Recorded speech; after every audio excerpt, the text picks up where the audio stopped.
discutir um pouquinho mais sobre esses dados aí divulgados pelo MapBiomas na minha conversa ao vivo com o coordenador técnico do MapBiomas, Marcos Rosa. Marcos, bom dia, seja bem-vindo com a gente aqui ao canal AgroMais, tudo bem? Bom dia, Felipe, tudo bem? Marcos, ajuda a gente a entender então quais foram os principais fatores que contribuíram aí para essa redução tão expressiva, né? Uma redução de mais de 32% no desmatamento em 2024, quando comparado a 2023. Quais fatores você consegue elencar para a gente? É importante entender, né, a importância dessa redução. A gente está falando, no ano passado, a gente teve a Amazônia, que já teve uma redução de mais de 60%, e agora conseguiu uma nova redução, um pouco menor, mas quase 20% novamente. E no ano passado, a gente teve um aumento do cerrado de mais de 60%, o que mudou o padrão do desmatamento no Brasil. As áreas de cerrado, de savana, foram mais desmatadas do que as áreas florestais. E esse ano o cerrado conseguiu uma redução de mais de 40%. Bom, tem várias ações, né? O que a gente percebeu, por exemplo, que hoje pelo menos 54% dos desmatamentos tem algum tipo de ação, seja autorização, seja embargo, seja fiscalização, multa. Então essa maior ação dos governos estaduais e federais com certeza é um dos fatores importantes. Mas a gente tem agora o plano de combate ao desmatamento em todos os biomas, então tem uma série de ações aí que estão melhorando esse cenário. E um ponto importante é o desmatamento de 2024, ele ocorre hoje em menos de 1% dos imóveis do CAR. Então, o que a gente pode dizer hoje, 99% dos imóveis do CAR, dos produtores, não tiveram desmatamento no ano passado. E se a gente olhar os últimos 6 anos, 94% dos produtores não tiveram desmatamento. E não estamos nem falando de desmatamento ilegal, estamos falando de nenhum tipo de desmatamento foi identificado nesses produtores. Então, a grande maioria dos produtores hoje já percebeu que consegue aumentar a produtividade com melhoria tecnológica, melhor manejo do território, sem precisar abrir novas áreas. Então, esse movimento juntando os produtores para entender que depende de um clima estável, depende da regularidade da chuva, os eventos climáticos são péssimos, né, para seca extrema, chuva extrema. Então, esse entendimento social que acho que hoje a gente precisa consolidar para realmente conseguir diminuir de forma estável o desmatamento. Só por curiosidade, nesses dados compilados por vocês divulgam desmatamento de modo geral ou é só desmatamento legal, só desmatamento legal? Qual é a metodologia que vocês usam para esses dados? O MapBiomas ele pega todas as fontes de alerta de perda de vegetação, inclusive os oficiais como o DT, o PRODES e outras fontes como os SARs, são sistemas de detecção automática, e a gente valida todos eles em imagens de alta resolução. E a gente divulga toda e qualquer perda de vegetação. Tá? É isso que a gente tem. A gente não faz nenhum tipo de julgamento se é legal, se tem autorização. O que a gente, uma vez identificada a perda de vegetação, a gente tenta cruzar com todas as bases públicas de autorização de desmatamento dos sistemas federais, dos estados, de fiscalização dos sistemas federais e estados, para qualificar esse desmatamento. Agora, a gente nunca vai dizer se é legal ou ilegal, porque, por exemplo, tem muita autorização hoje sendo emitida por municípios. E essas autorizações não estão transparentes, não estão em bases sistematizadas. Então, o que a gente também tem cobrado do governo é olhar todas essas bases, deixar elas públicas, sistematizadas, porque isso é super importante para o produtor, né? O produtor, às vezes, faz uma autorização, um desmatamento autorizado pelo município, só que isso não está disponível para todo mundo. Daí o produtor, hoje a gente tem na própria plataforma do MapBiomas, como produtor subir sua autorização. Né?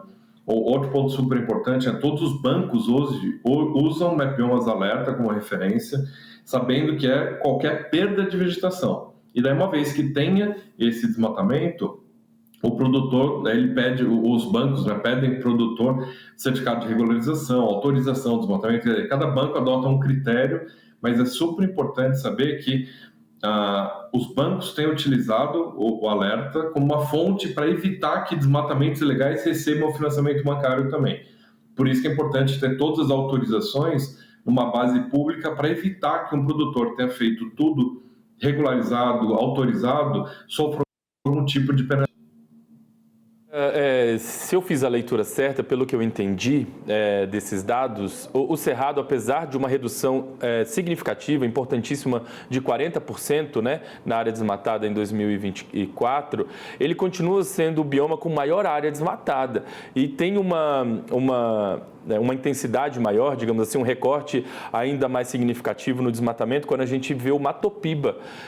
O Cerrado, ele de fato continua sendo o bioma que merece, digamos assim, mais atenção. É o bioma que tem sofrido, continua sofrendo ainda com a questão do desmatamento de uma maneira mais intensa em relação aos outros biomas? Sem a menor dúvida, a gente conseguiu já mudar, a gente historicamente sempre foi a Amazônia. Muito do desmatamento na Amazônia era um desmatamento mais ilegal para grilagem de terra, expansão, ocupação de áreas públicas, e isso diminuiu rapidamente. O aumento da fiscalização, ele diminuiu rapidamente. No Cerrado, e por isso que o Cerrado assumiu hoje a liderança, é hoje a fronteira de expansão do agronegócio. Então, a gente viu ali no Matopiba, mais de 60% da área desmatada, ela tem autorização de desmatamento. Então, o maior desmatamento do ano foi um desmatamento de 13 mil hectares. Imagina, mais de 13 mil campos de futebol. E quando a gente verificou o desmatamento no Piauí, ele está autorizado para desmatar 30 mil hectares. Então, sozinho essa área, ela deve continuar expandindo para 30 mil hectares. São áreas grandes, então o que a gente percebe é isso, são áreas grandes, muitas delas autorizadas, e aí a gente precisa ter essa discussão da sociedade sobre sim, precisamos continuar expandindo o agronegócio, mas precisa ter quais áreas a gente vai expandir, quais áreas a gente vai preservar. Essa discussão é importante. O Mapbiomas não faz nenhum tipo de advocacy, a gente apenas constata e deixa o dado público para que a sociedade discuta, para que os governos discutam e possam tomar as ações mais adequadas. A gente tem uma meta aí, né, ambiciosa, de alcançar o desmatamento zero até 2030, faltam 5 anos. Nesse ritmo, pelo que você tem acompanhado, pela sua experiência, você acha que é possível alcançar essa meta aí de desmatamento zero até 2030? O desmatamento ilegal zero, eu acho que é muito possível, muito viável a gente alcançar. Na Mata Atlântica é provavelmente o bioma mais fácil de alcançar o desmatamento zero também, é um bioma com uso muito consolidado, as áreas realmente hoje já tem mais ganho de floresta do que perda, só que ainda tem uma perda de florestas mais antigas, mais biodiversidade e um ganho de florestas muito jovens, então realmente tem que alcançar o desmatamento zero. Agora, pela legislação atual, biomas como o Cerrado, o Pantanal teve uma mudança da legislação dos estados, Mato Grosso do Sul, o que é importante, refletiu bastante nessa diminuição, mas pela legislação atual dificilmente se alcança um desmatamento zero no Cerrado, porque ainda o que tem é o Código Florestal é que cada propriedade ela tem que preservar 20% e pode desmatar até 80%. 80% do desmatamento que a gente vê hoje acontece em áreas que tem o CAR, por exemplo, que tem o cadastro anual. Então, hoje, muito desse desmatamento, apesar de serem poucos, menos de 1% dos imóveis tiveram desmatamento, mas ainda está muito concentrado. Então, é uma discussão que vai ter que envolver toda a sociedade, realmente, para o desmatamento ilegal zero, é nossa obrigação chegar lá. O desmatamento legal, daí realmente é uma discussão mais ampla, é uma meta importante. O Cerrado, na verdade, a gente conhece como a caixa d'água do Brasil. É onde, nessas áreas naturais, infiltra toda a água que vai alimentar os aquíferos.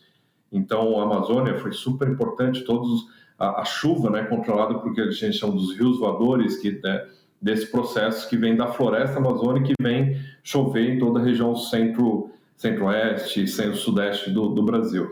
Então, é uma decisão da sociedade, isso vai ter que ser pensado em conjunto para garantir que a gente consiga atingir essa meta. E é importante a gente aqui reforçar, né, para a nossa audiência, esse trabalho do Mapbiomas, que dados como esse trabalho desempenhado pelo Mapbiomas, influencia diretamente justamente políticas públicas, também ações de fiscalização ambiental. É um trabalho muito importante, né, para o desenvolvimento dessas políticas públicas.